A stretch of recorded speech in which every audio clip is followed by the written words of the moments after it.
as it pertains to race. I love that the question is not immediately about police or police brutality, that we deal directly with race. I believe the real deal here, the reason why we're all here in our social climate, is a real issue at the heart and the culture and the social climate of our country, of our world, and in a very terrible way, the kingdom.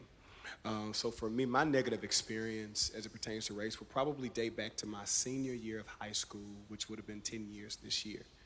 I was started out high school at a predominantly African American school at Whitehaven High, the illustrious, super proud, and my dad and my mom were split, and my mom went to pursue a career path that I'm so proud of her today but I had to go and live with my dad the rest of my senior year.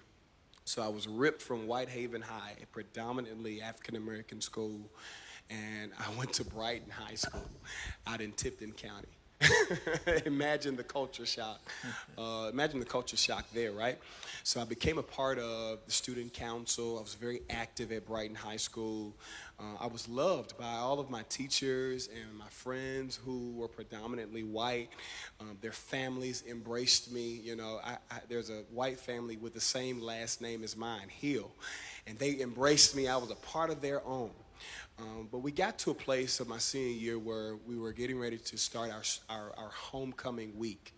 And much like many of you guys who are up here, I'm pretty sure you've experienced it, the student council was in charge of the homecoming parade, right? It's my senior year of high school. I'm so excited. I'm like, one of 3 black guys on a full student council or so. And, the invitation was extended to show up at 2 of the other young ladies' home to help work on the homecoming parade float, right? So I get there, and I'm excited. I'm bringing snacks. I'm super involved. I'm geeked because all these guys are my friends, and we're working on. We want the best float because it's our senior year, right? We're the first senior class at Brighton High School that does not have a separated prom. So we already, in our minds, we are creating history, right? We're not going to do a separate prom. We're going to do an integrated prom. We want to do it together, right? The Memphis way.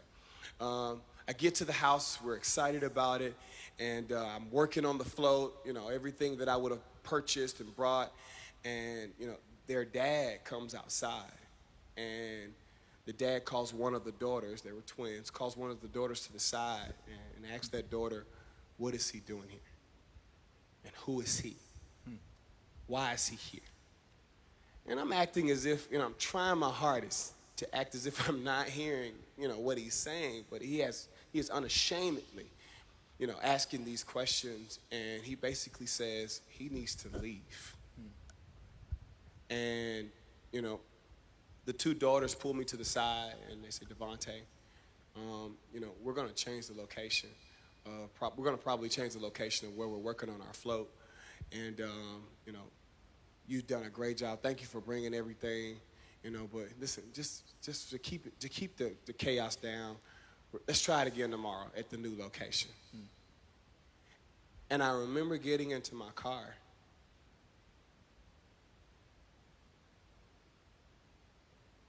I remember getting into my car as a young black man who loved everybody, white, black, Chinese. I loved everybody. And to be told that I couldn't work on my senior homecoming float, basically because I was black. The man didn't know me from a can of paint, other than the fact that I was a black can. The upstander, I guess the bright side of the story, which you've asked me for as well, my close, immediate friends who were all white, they left too and says, if you're not invited, Devante, we're not invited either.